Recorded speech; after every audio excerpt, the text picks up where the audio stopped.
Welcome to the Checkpoint 4 document set walkthrough. We're going to be looking at several documents here that all are pointed towards the historical question up here at the top. What conditions led to the Holocaust? So we're going to be, in this video, walking through a couple different documents that are here, going over some vocabulary, finding some of the main ideas in this document set. This will help you answer the historical question, and going along with our skill of integrating evidence, be able to find evidence that you will then be able to integrate into your Checkpoint 4 answers. Something that we're really going to come along and find in these documents is some really beefy names like this here: Mordecai Wasserstrom, and Radzin Podlaski. So we're talking, Eastern Europe. Jewish names are going to be a bit longer and unfamiliar. Don't just necessarily dismiss them. We need to read them and recognize that they're there and that they belong to people that we're talking about. So, as always, when we approach a document, we want to look at first the title, of course. So this one is a shtetl in Poland. Now, right away, I'm wondering what's a shtetl. So I'm going to start looking at the context and start looking for some of those clues to answer those questions. So right up here in the context, this is an excerpt from the memoir of Mordecai Wasserstrom. So we're looking at a document that is written after the Holocaust. It's written by this guy, so it's first-hand account. So he's telling his perspective. And he's talking about the shtetl in Poland where he grew up, the town called Radzin Podlaski, and he's comparing it to other shtetls and describing its inhabitants. During World War II, the German army invaded Radzin and deported most of its residents to the death camps. Wasserstrom's family was able to evade the Nazis and escape to the Soviet Union. All right, so this is his tale. So we're looking right away up at the top, similar to many Jewish shtetls. So a shtetl is a small town. He's talking about how these houses are made of wood with occasional stone buildings. These people were good people. They made their livings as merchants and craftsmen. They knew how to maintain their deep attachment to Judaism, to their religion, and the Zionist ideas. So these Zionist ideas would be ideas about Judaism, about being Jewish, these goals of thinking about Jerusalem, your homeland, back in the Middle East. So we're looking at what kind of towns these are here, different movements that were going on, what kind of people lived in this town. So looking through this document, you should be able to find a good description of what life was like before the Holocaust and what happened after the war. Document A there. Now we're on to document B. So document B is also from a document that was written after the war. If you look up at the context, it's saying, this following excerpt is from the organization Facing History and Ourselves, an educational nonprofit organization dedicated to education about the Holocaust and human rights. The passage below describes the transition to industrialization at the turn of the century and its effect on the Jewish community. So here we're not necessarily looking at something that's going on during the Holocaust. We're looking at the factors that are leading up to. So the conditions that the Jewish community was living in right about the start of the 1900s. So 40 years before the Holocaust even starts, what's going on?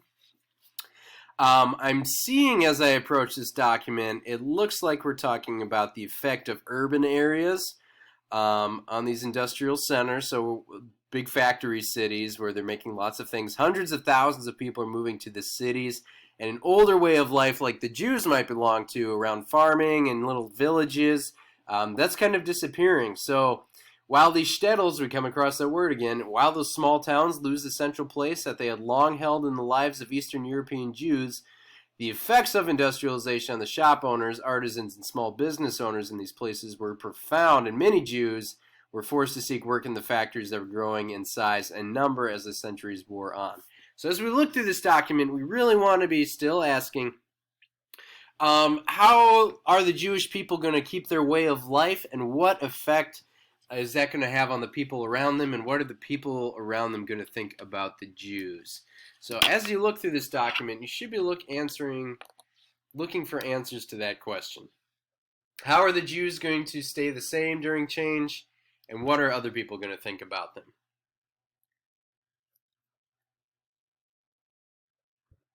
All right, we're going to move on to document C now.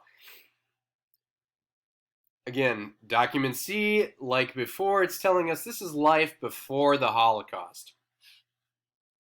So we read in the last document there's a little bit of violence going on towards the Jewish people, but we're going to see what life is like for them in Poland. So one of these countries that the Holocaust takes place in, that Germany takes over. So our context is another excerpt from the Facing History in Ourselves organization, just like that last document.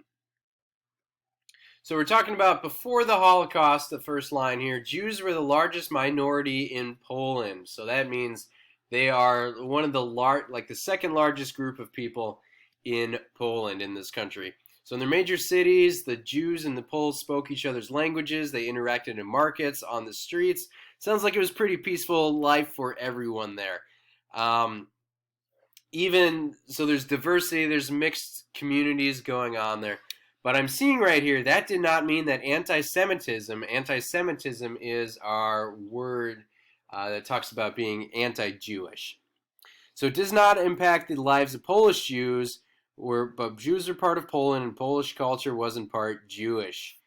Jews had been living in Poland since at least the Middle Ages, when Crusaders, these are Christian soldiers, moved through Europe in the 13th century. Jewish refugees sought safety in Poland.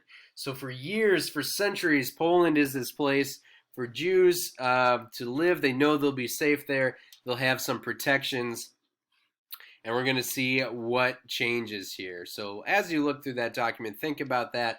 What changes are you seeing in Poland specifically for the Jews? What was good, and then what turned bad? Document D, we're not reading anything here, but we are looking at some photos. Now, when we look at photos, we want to remember that we want to know the context. We want to take note of everything that we see going on in the picture, background, foreground, maybe the date of the photo, and we're going to start with the context up here. So this image is a view of Schiebler's textile factory in Lodz, Poland in 1936. So we're starting to get to the time of the Holocaust. We're getting back to industrialization, which drew millions, including Jews, to European cities, bringing diversity on an unprecedented scale and accelerating the pace of Jewish integration. So we got factories like this that are starting to pop up, and these start to draw people from all over the place to live together in these larger communities where this didn't necessarily happen before. People might have been sticking to themselves. All right, document E. We're starting to get back towards Germany, back towards Hitler here. So in context here, we have an address from Hitler. This document is telling us what Hitler thinks about the future of the country. What does he want for Germany? We have several paragraphs in here that might sound familiar from our Treaty of Versailles project, when we look at how Hitler was able to gain control and why they thought that they were treated unfairly. So think about here, Hitler talking about what he wants Germany to look like. I want you to think and see if this has anything to do, if Jewish people are included in this, or if it's kind of focused on one particular people group or religion. Heading on to document F, we have another excerpt from the organization Facing History in Ourselves. So we're writing in kind of more modern times, looking back. This is going to be more of a description of what is happening before the Holocaust. Some ways that Hitler and his Nazi party are starting to change the laws around Germany and what it means to be German and to be a free citizen in Germany at this time. Document G, we have a passage from a man named Victor Klemperer. He's a college professor. He used to be Jewish. He was born to Jewish parents, but then he converted to Christianity. He's going to be writing about Nazi Germany and he is describing the way that Nazis give new meanings to hundreds of words and phrases. So language is a very popular tool for totalitarian governments to try and change how people think. So there's different ways in here about how um, different words become part of the vocabulary. We're talking about global Jews. We're talking about international Jewry, the global Jew and global Jewry. So lots of different terms that are coming up here. Global Jews disseminate atrocity propaganda and spread horror stories. And if we report so much as a scrap of what happens here every day, then we too are guilty of disseminating or spreading that propaganda and are punished accordingly. So this is where we're starting to come up with these terms like Aryan and non-Aryan. You are alien if you have 25% non-Aryan blood. So we're not necessarily talking about immigrants or foreigners. We're saying alien, which definitely is a different term. Document H tells us some more about targeting Jews. We have another person giving their firsthand account of what life is like in Germany. How are we changing our perspective on the Jewish people, especially after World War I? Document I talks about a similar thing that is going on. This is a letter to between the president of Germany and Hitler, as kind of there's this transition of power going on. So I want you to look at their conversations and see how both of them view the Jewish people differently or maybe similarly. Document J really starts the atrocities, the persecution of the Jews. We have a diary of a person, Edwin Landau. Talks about these boycotts against Jewish businesses. Boycott meaning an organization, an organized movement to not buy anything from these certain businesses. So we are going to need to look for a couple key quotes in here that show you what do the German people think about how they should treat the Jews. What are we going to do to take care of their businesses? Are we going to support their businesses, hurt their businesses? And what is this guy in particular, what does he think about this whole thing? So there's a couple clues in there. Document K talks about burning books.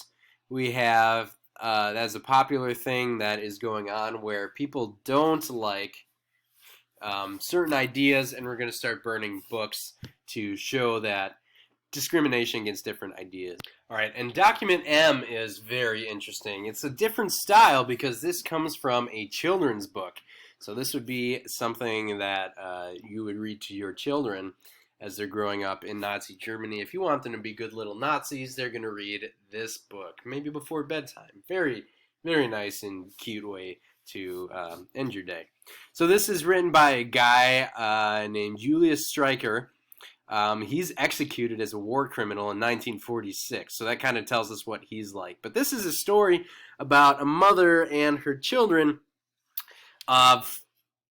finding mushrooms in the German forest and then talking about some poisonous mushrooms. So we're going to be looking in here, what does this person think about Jews? Do they think they're the good mushrooms or the poisonous mushrooms? So read through that. See if you can find some evidence in here that helps you understand how the German people wanted to view the Jews. So that is that. There are 13 documents in here. Lots of places for you to get information on the Jews. I would suggest picking about 4 or 5 to start with, and then working through to answer those questions and put down your information and your answers for that checkpoint.